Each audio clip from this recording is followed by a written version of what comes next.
We're live, it says. Great. Welcome, everyone.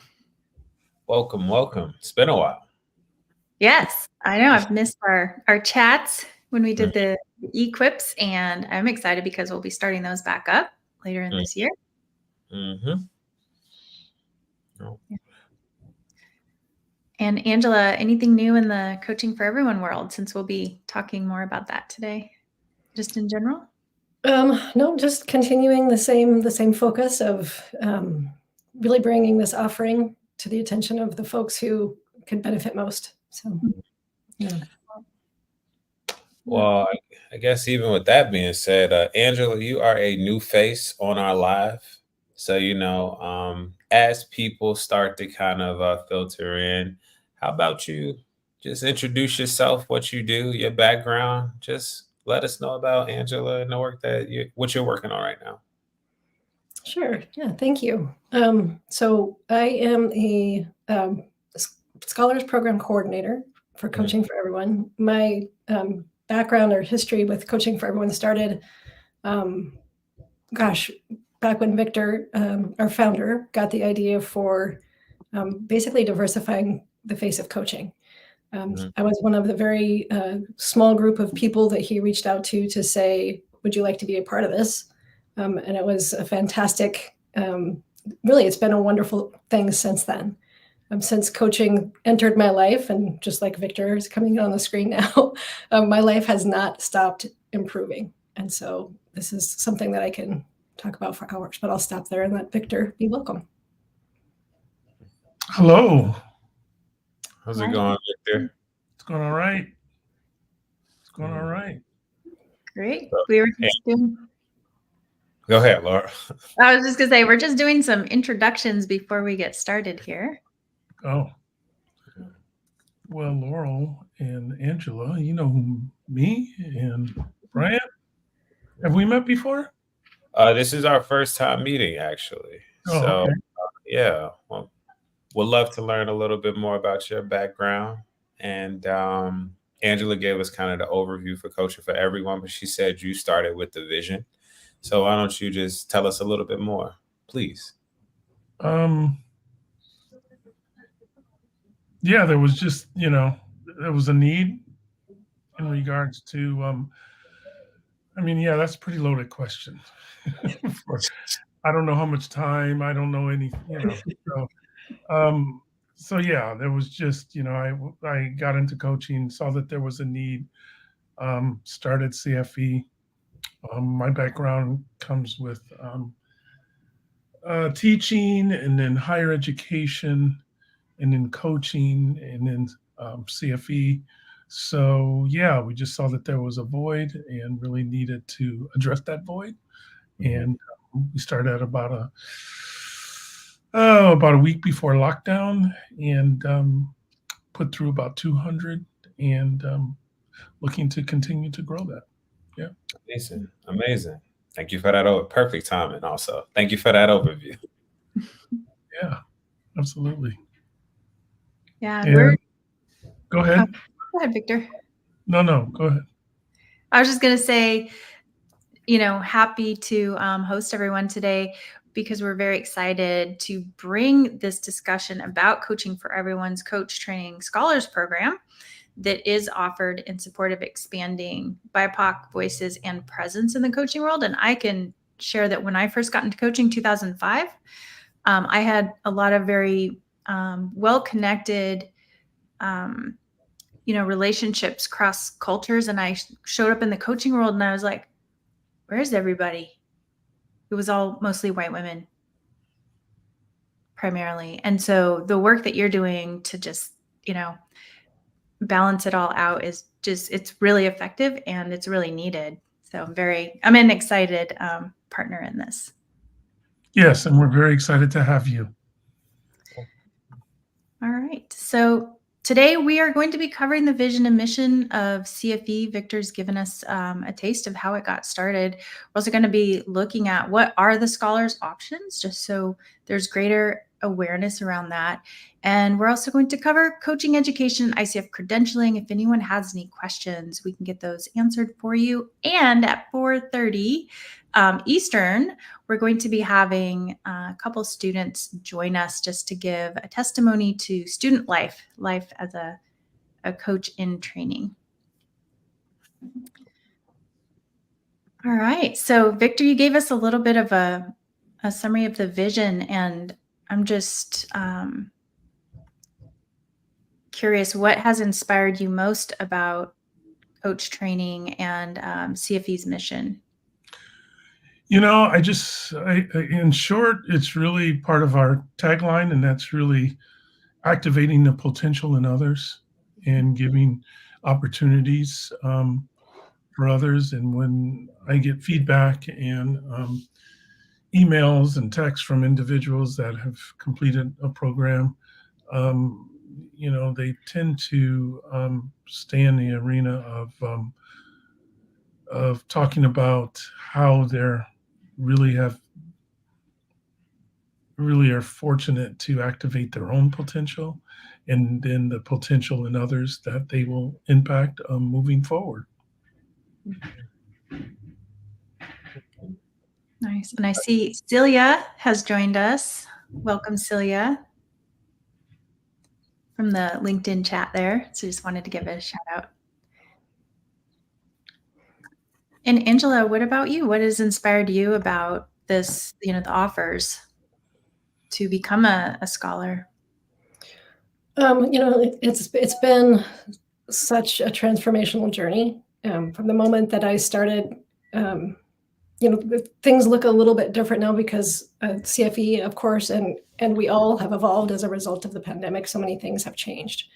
But my initial experience with my cohort just blew me away. You know, entering a Zoom room with, I think at that time we had over 25 scholars in the room, and every single face on the screen was a face of color. And being in that space, being able to interact with each other in such a safe environment truly just changed my trajectory. And I think that was one of the things that Victor was after, is helping us to be able to see those reflections of ourselves in one another, and to be able to really take a close look at what we could do to move through those things. And so my coach training journey was kind of about all of those things. And as I mentioned before, my life has not stopped improving since then. And one of the reasons that it has is because I continue to stay connected with CFE and its mission. I think of it as a strategic partnership for me, because I love it. I love seeing other folks of color who, for whatever their life experiences has been, whatever their identities are that they bring, are able to be seen and heard, and really, again, just get on that train of potential activation. So powerful. So powerful. I'm really grateful to be a part of it. Well, I guess just a follow-up question for both of you. You both mentioned the word potential and helping others see their full potential. I guess the question would be for you all, like, how has that kind of played out for you, just as coaches, as somebody that is leading the organization, figures who are leading the organization? How has that word potential played out for you? Well, I just think, as far as the potential, it just gives me the opportunity to lean into the strengths that I have, as far as utilizing, you know, some entrepreneurial skills and the creation of organization, bringing people together. You know, so as I look at some of the, you know, in teaching and of course coaching, yeah, you know, I look at some of those opportunities that it has brought to me personally, and it takes away the aspect of a job per se, more into a mission driven call.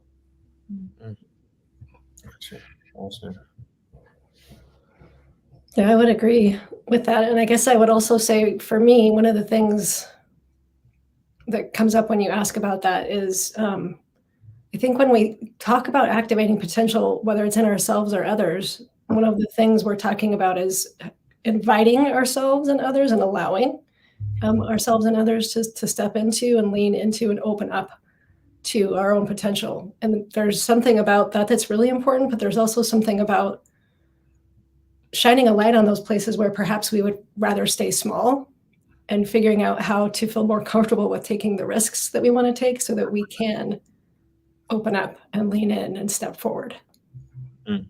Gotcha. Thank you for sharing.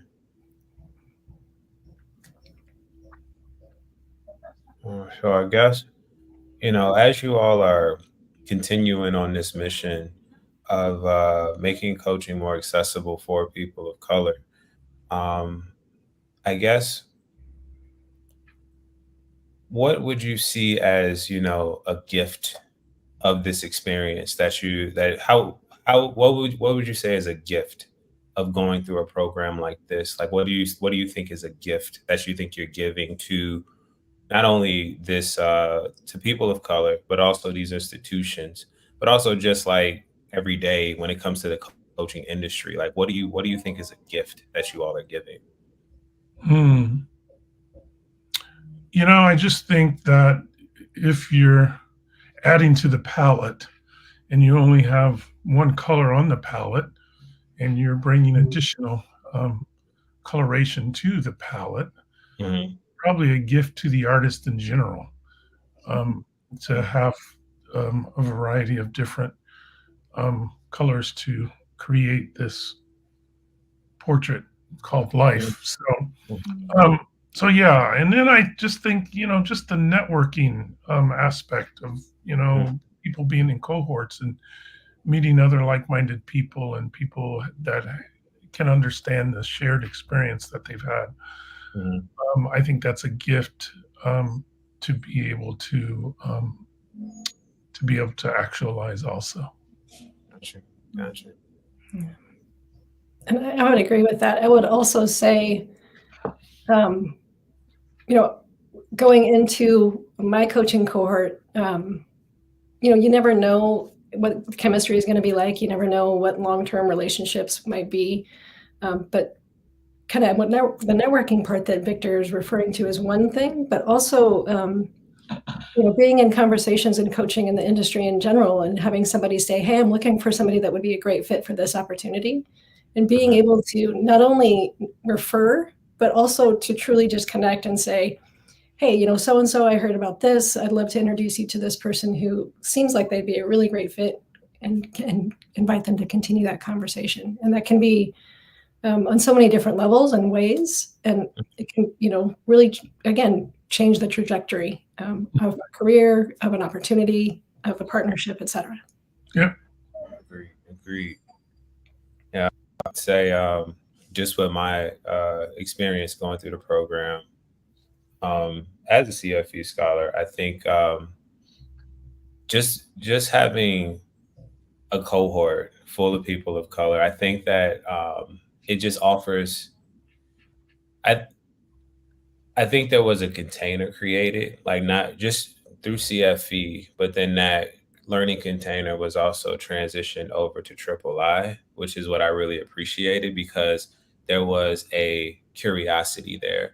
Like there was a curiosity and thoughtfulness that went into the curriculum, but also just the overall experience with kind of like Angela, when we used to do those meetups where we had a chance to all connect to talk about whatever related to coaching.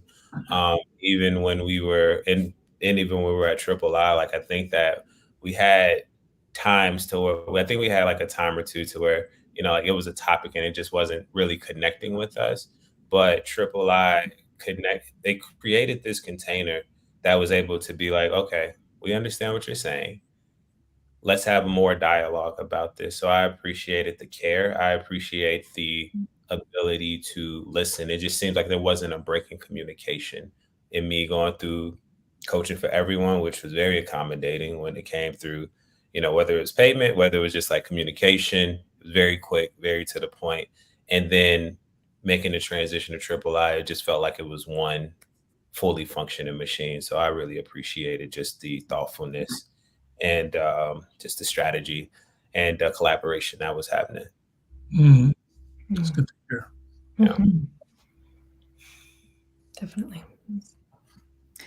Any advice that you have for someone that's considering going through the scholars program or just becoming a coach? Yeah. If you can find someone to chat with that's either in the program or has gone through the program, that would be advisable, because then they can give you real time information. Of course, it's based on their experience, but I think that's good. And what was your second question? Just around becoming, like, advice around if you're interested in becoming a coach but not sure. Yeah, and then if it's just being a coach, then I would spend some time talking to other coaches. Spend some time and find other coaches. There's a coach somewhere within a 5-mile radius of wherever you live. There's a coach, and you can find them, come up with 3 to 5 interesting questions around coaching. You can, of course, do your homework online, and there's all kinds of information there. But I would talk with someone and just talk to them about, and someone that's got the similar pedigree as you do, and interview them just like you would interview someone. If you're interested in taking a job somewhere, you would want to speak with someone that possibly worked at that particular organization. So yeah, I would get real curious about what it means to you. Yeah.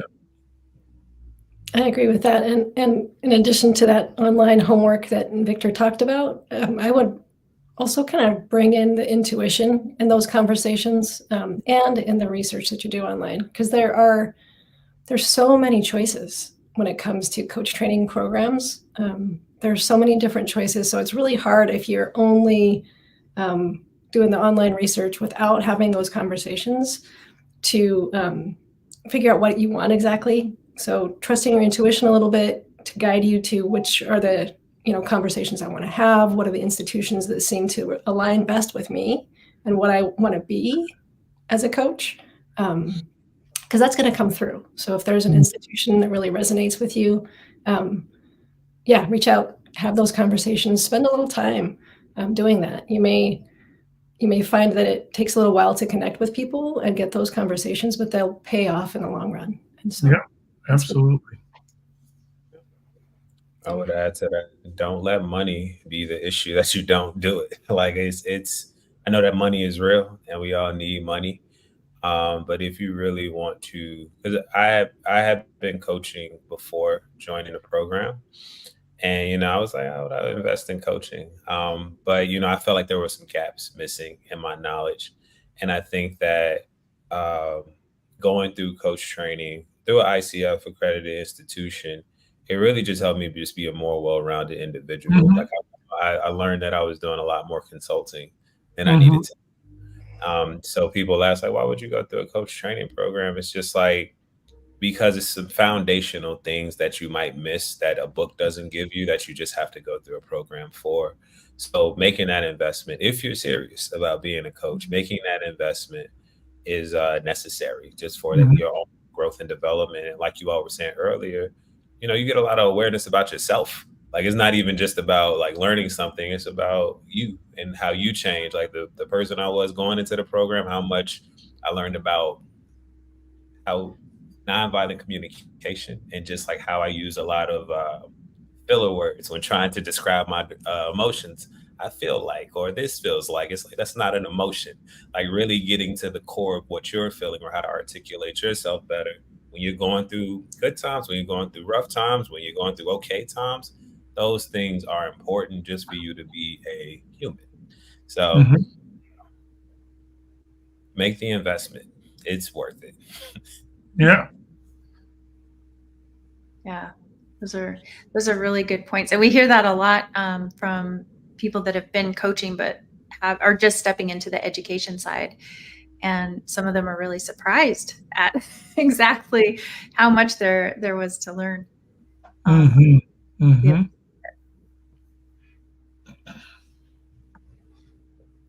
So I'm just curious what inspired each of you to become coaches, get into coaching. Yeah. I guess, there's probably a few touch points, but I was already doing leadership. Was doing a significant amount of leadership training and sort of cut my teeth on that early in my career as a middle school teacher and had an after school program. But it was another coach that continued to talk to me about coaching and thought that would be the next step. And I think that particular individual pretty much stayed in that coaching corner in my ear for about 5 years before it really took. And they had coached with Tony Robbins. They had coached with Facebook. They were a pretty significant coach. And they just kept saying, this is the final piece. You're doing a lot of this work or close to this work already. And so then finally, things just lined up. It just lined up. I was able to go through some training. I didn't have to travel far. And things just lined up. And so it worked out. And and then there was another organization that wanted to hire me on their bench as a coach, but I needed to get certified. And so I actually went through 2 certifications at the same time. Yeah, I went through 2. And so once I got certified by both of them, then they hired me. And pretty much my first clients were through that organization were Lululemon and Facebook. Yeah. Nice. Yeah. And it was shortly after that that CFE started. Nice. Okay. Listening to Victor's story, again, the idea that we're such mirrors and reflections for each other comes through for me, because I was an educator. I was not happy in my role. And so I kind of kept, I had this recurring pattern in my life where I would teach for a while and then I would find something else and then I'd go back and forth. And so I did, a bunch of different things.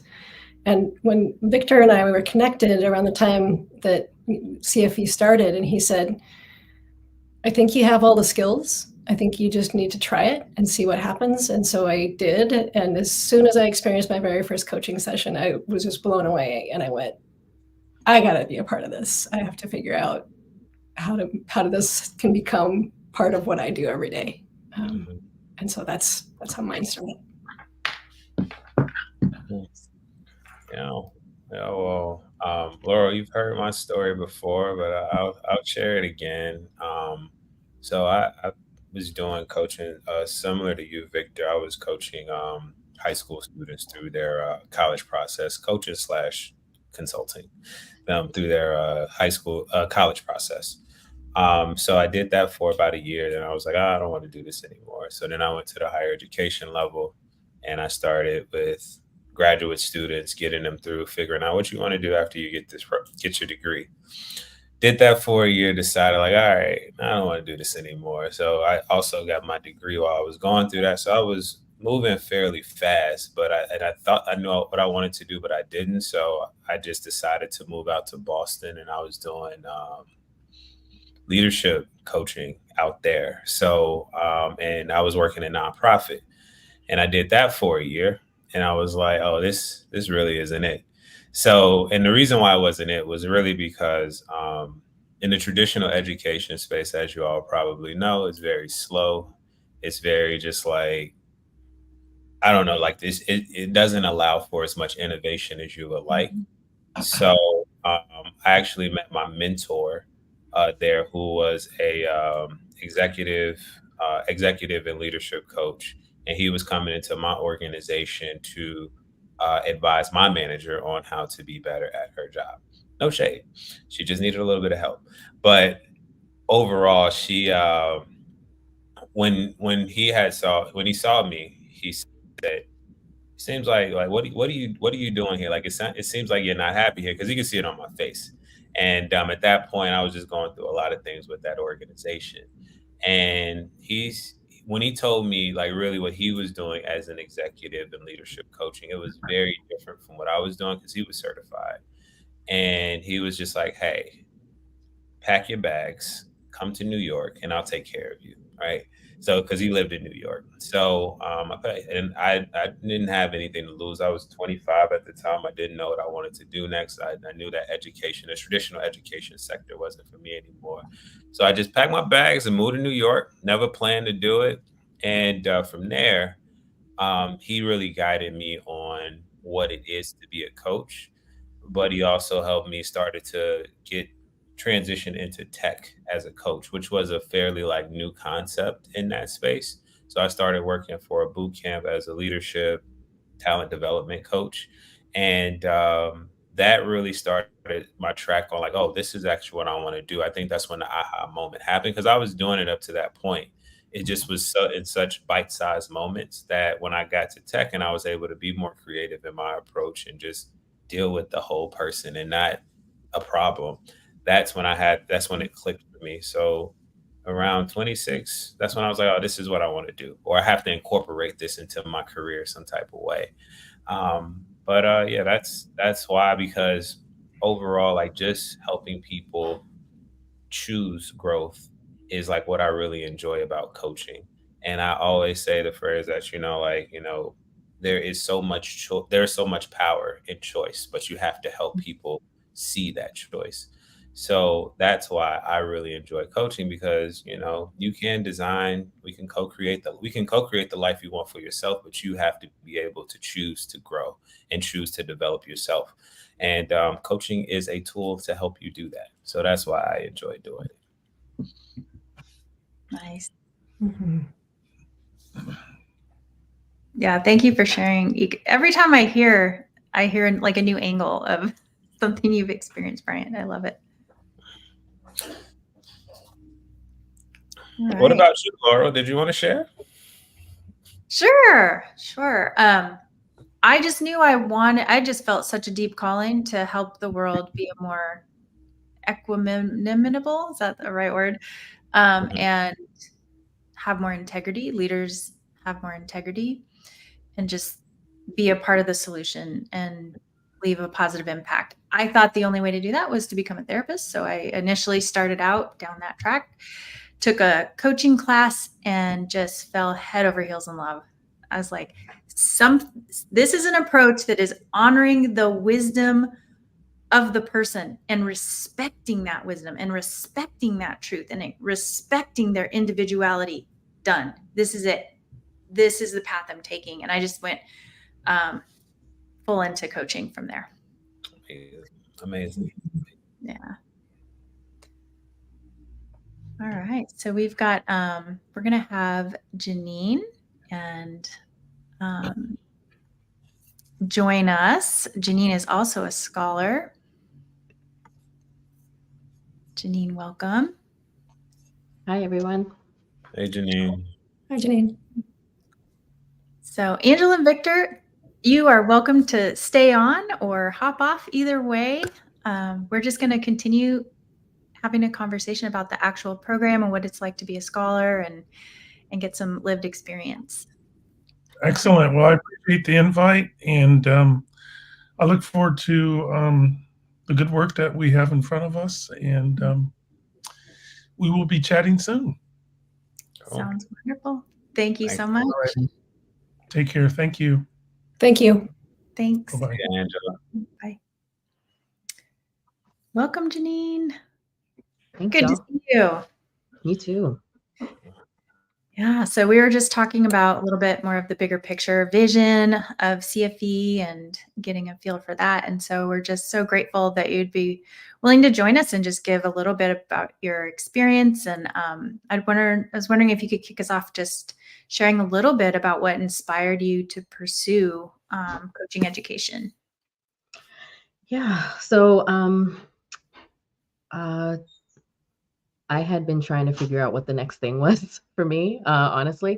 So I've been in government for like 20 years. I started my professional life like as a clinician in the clinical world, and switched to managing programs in government because I always wanted to do both, but uh, the educational programs don't necessarily allow you to without a lot of extra investment. So um, I've done different types of program management, and now I'm managing more of a space of organizational, looking at the health of our organization and how we design programs, and really feeling like, okay, I've got a lot of the skills that it takes to do this work, but I need something else. I need more. Like, I feel like I use also my clinical skills all the time. So really just straight up Googling like what is in my area, what would help me. And a lot of the stuff that was in my area, I didn't like their approach. It didn't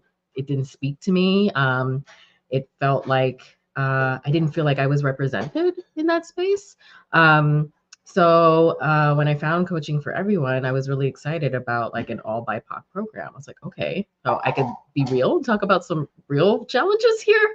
Like, it's very common for me to be one of the only leaders of color in my workspace. Like, and within my particular division in my leadership, I am the only one. And in my pretty large organization, there is a handful of women of color. Like, I think I am one of 5 or 6, something like that.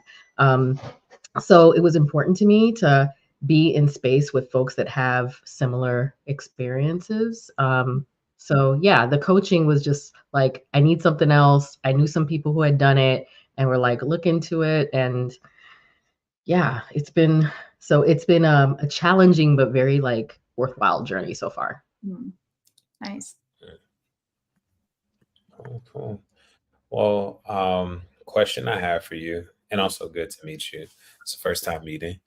Like what do you think has been just I guess a gift for you? Or let me rephrase. I'm not going to ask the gift first. I'm going to ask, what was a nice surprise for you coming out of the program? A nice surprise.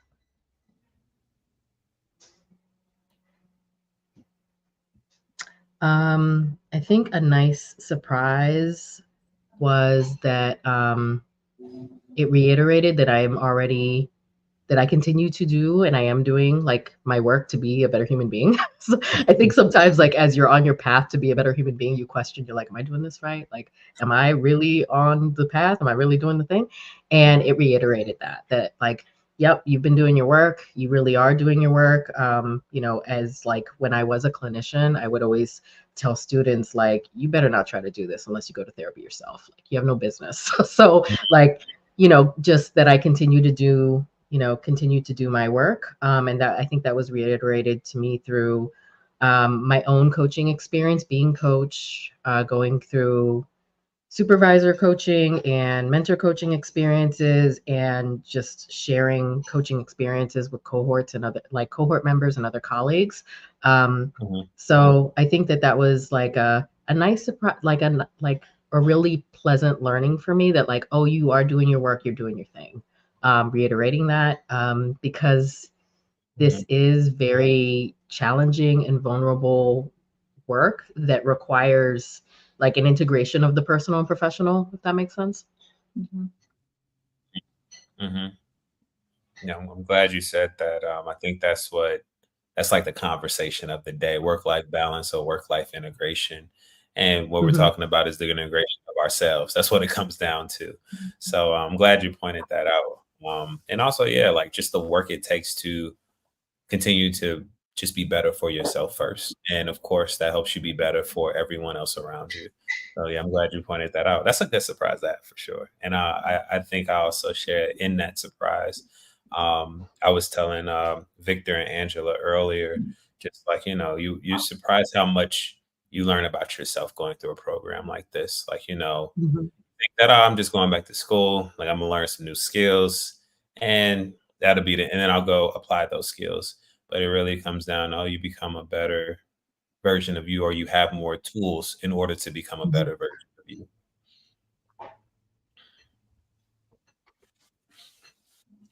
Yeah, it's a really good point. Just I'm curious what examples each of you might have for that.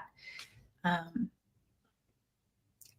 I have one that pops in my mind, but I'd love to hear from you first. Too. So I can go. I think, let me see, as I've been going through just the process of like completing certification and reviewing my videos for mentor coaching. And it used to be that other people would review my videos and catch like, oh, you did this, oh, you did that. Like, you're not supposed to lead. And now, and then it progressed to, I was watching my videos and catching myself like, oh, I led there. And just, I think people, so an example would be like, I saw a change in someone's like tone and affect, and I said like, "Oh, it looked like you got calm. You got calmer." Instead of saying, "Was there a change in your tone and in affect?" Like, or like, "I observed a change. Like, what was that?" Instead of asking them, like I was telling them. And now it's progressed to the place where like I catch myself doing it, and I'm like, "Oh, like I did it.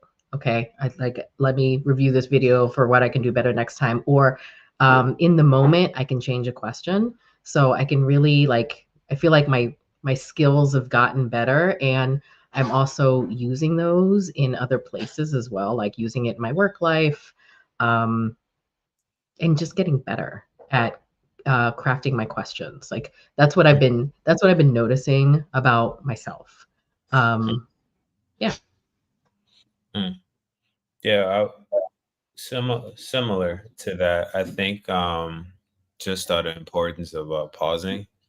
Um, I specifically with my coaching sessions, anytime that there was silence, I would feel the need to kind of feel the space where like, oh, like what's going on? Like it's just like, no, the person is just probably just processing or just thinking through something. Even in my personal life, like I think that, pausing is so important because I think I always feel the need to kind of respond quickly to something versus like actually thinking it through. So I think the pausing piece is important because it's kind of like the somatic piece that we talk about. Like words can like land on you, I guess, or things can or just when you pause, you're able to just breathe, right? You're able to find your breath. Like, and those things are important because I guess you're just a lot more mindful in the way that you're articulating yourself, and people can tell that you're being thoughtful and you're taking your time with your words. And that happens with everyday people that you interact with, but it also happens with your clients. And you just give them the space to actually articulate what they need to articulate. Like, if a client cries, I used to be like, "Oh, it's okay."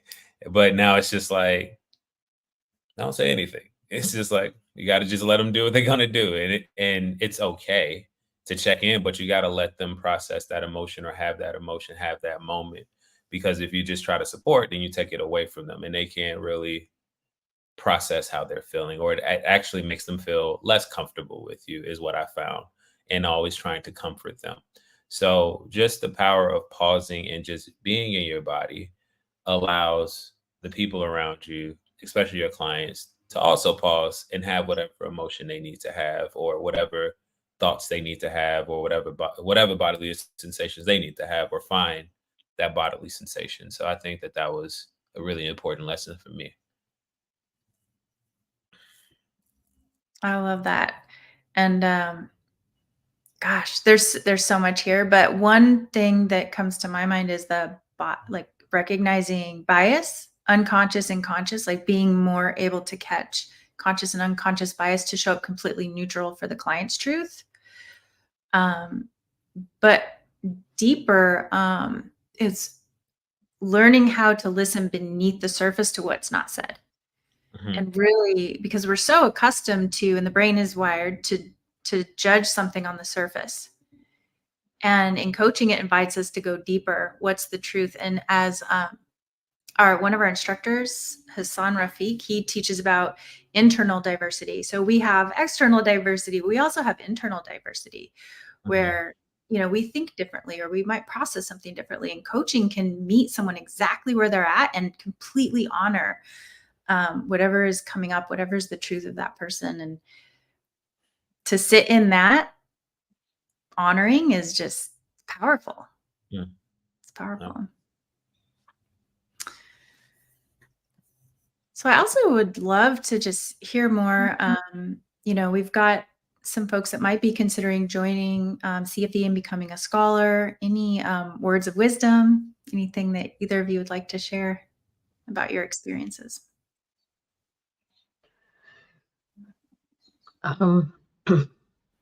It's it's a big commitment. So like, one, be prepared for, I think, Bryant, you had said like something about like, oh, I think I'm going back to school. It's not like that. It's not like that.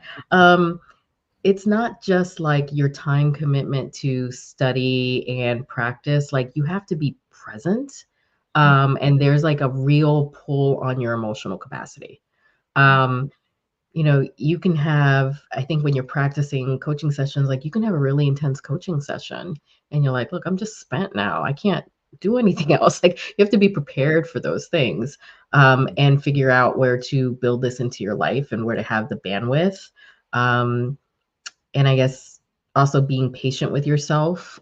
It feels like in the last couple months, I've just really started to really different things were clicking for me, and I can, see myself creating more specific questions that are open in my sessions, and watching videos and seeing that feeling like I'm in a good flow with the person, that it's not, I think it used to feel in the beginning that I was just like waiting for my opportunity to talk sometimes. I think that also happens when you're recording yourself and you're just like anxious about all that, right? But I think now it feels like I'm in a flow and I'm just kind of like, yep, this is recording. Yeah, I'm not paying attention to the fact that it's being recorded. But that takes time, and it takes patience with yourself, and being able to get to a place of like, oh, I know what I didn't do the way I wanted to do, but it's okay. I'm going to let that go. I'm going to learn from that, and I'm going to do something differently next time. And it takes time to get there. But you have to make sure that you have things just set up well in your work life and your personal life, so you can be fully present, to just be there for yourself when you go through all of that. I'm just so glad you brought that up, because the level 2 ICF level 2 education is such a deeper dive. It's a whole year. It's a whole year minimum, right? Of integrating the skills and the learning and practice. And it is very hands-on. You don't just sit and get lectured. Yeah, I want to emphasize, like, it's the year, but it's a it needs to be a year. Like, you don't want to speed through this. Like, I know people want like these quick solutions today. Like, you need a year to actually sit with the information, and you build a rapport with your cohort. And that's what you want to do. Like, these are individuals who are going to pass clients off to you at some point. These are relationships that, you don't know where they're going to go. Like, these are individuals who also might already have coaching businesses or want to start coaching businesses, or it could be a collaboration. These can be co-founders for you. But overall, like, there's a lot of depth in the course, as you said, Laurel. And yes, those are not the practicums, but the intensives. Like, I would come out those weekends like, I'm tired. Like, don't talk to me. I'm spent. So I would say Yes to just being present for yourself. If I was to add anything to that, I would just say, just know why you're here. Like I would say, like just know like what you're looking to. Just know your why. Like just don't do it because you feel like, hey, like I think this is what's good for me. Like really, just know what you want to get out the program and why you want to go through it. So the what and the why actually. So what you're looking to get out of the program and why you want to do it. Because this is something that see your commitment. And you have to be clear and follow that intention. I think that's really important. Um, yeah, I would just add that little tidbit to it. Like just know the what and the why. Know what you want to get out the program, know why you want to do it. Because it gets hard. I think it gets not hard. I think it just gets challenging when you're going through certification. And also when you're like, all right, I want to start a coaching business. It's like now I have to actually start coaching people, or I have to start implementing these practices within my day-to-day at my job. There's fear in that as well. So just know like what the what and the why behind you joining the program. I really appreciate that because, I mean, especially because the partnership between the Institute and CFE, we're both mission driven companies. And every student that I've noticed that comes through our doors is mission driven, is driven by positive impact. Mhm. So I'd say that's something that sets this program apart. Yeah. And the heart of the school, too, the heart of the program. Great. Anything else you'd like to share about coaching or your experience in general? Integrating this into my workspace, I think one of the things that I've been doing with my peers in leadership has been also what is and what isn't coaching. So that's one of the things I've been trying to reiterate to folks. And also that this is voluntary and that folks need to be ready to engage in this. So I'm very clear when I'm referring folks, trying like if I'm taking folks myself or I'm referring them into to other folks' internal resources or external resources. If anybody tells me like my manager said I need to be here, I'm like let's talk about this. Let's explore that. Like, what would you like? And if they're like, hey, I have no interest in this, I was voluntold, this is not for you. Being very clear with folks, do not send me your voluntolds. Do not do that. That's not how this works. It's not going to be a good experience for them, not a good experience for the coach, and you're not going to see the things that you want to see if folks are not ready and want to do these things. So I think that has also been helpful. And I think also just a lot of people, I think, Brian, you were talking earlier about like people are doing coaching and they've never gone through like a formal training program. So what they're doing is maybe they're advising, they're consulting. Yep. They're not doing what we're doing, right? And then when folks see the difference, like it really is different. And I've had a couple clients struggle where they're like, I just want you to tell me what to do. I'm like, what would I say if I was telling you what to do? And by the end, they're like, okay, I get it. I'm really starting to think more for my, Yeah. dig deep around like what I know the answer is. So they're starting to, but coming from a place where you used to people telling you what to do all the time, it takes something away. Mhm. And it's a very different experience when it's like, nah, I'm just gonna wait on you. It's gonna get real quiet in here. It's a very different experience for folks. So I think that's also been a change I'm seeing in my peers too, to just treat this differently and understand it. Understand that it's that the purpose is greater than I think than how folks might like bat around the term coaching. Yeah. Yeah. I think you covered it. I would just say, just to add to that, the time is now. Coaching is a growing industry still. Like if you go try to start an LLC, it is still not listed as an option. So that's how you know, like it is still one of those budding industries. I think ICF training is just whatever you were doing before it only amplifies that. Like, it amplifies like just your skills, your experience, like what you're able to bring to the table just as a coach, right? I always tell people, like, you don't negate. It's an additive skill set. And because if you take the time to go through your ICF program, it's just, you'll have such a different perspective about your experience, what you've been through at this point, personally and professionally. So I would say, like, the time is now, especially because it's a budding industry. Like Janie, you said, like, you have to do these sessions and people have to volunteer. Like, this will become a permanent fixture within organizations, within communities. Like, it's going to be a permanent fixture. So, coaching is something that the time is now. If you want to be a part of a budding industry, I think that this is a great opportunity to really formalize that education around different frameworks, methods, if you're wanting to take coaching seriously. Yeah. Thank you, Bryant. Well put. Thank you so much, Janine, for sharing your experience with us. And just to wrap up, our next Coaching for Everyone cohort starts July 29th. So if you just feel really called to also be a mission-driven, positive impact coach and would like to join that cohort, we'd love to see your application in by July 15th.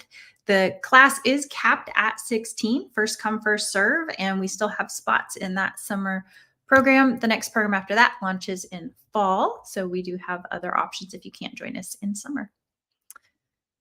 So thank you, everyone. And if you have any other questions, you know where to find us. Brian's here on LinkedIn. Feel free to reach out, also through Messenger. Yep. All right. Thanks, everyone. All right. Have a great day. All right. Bye.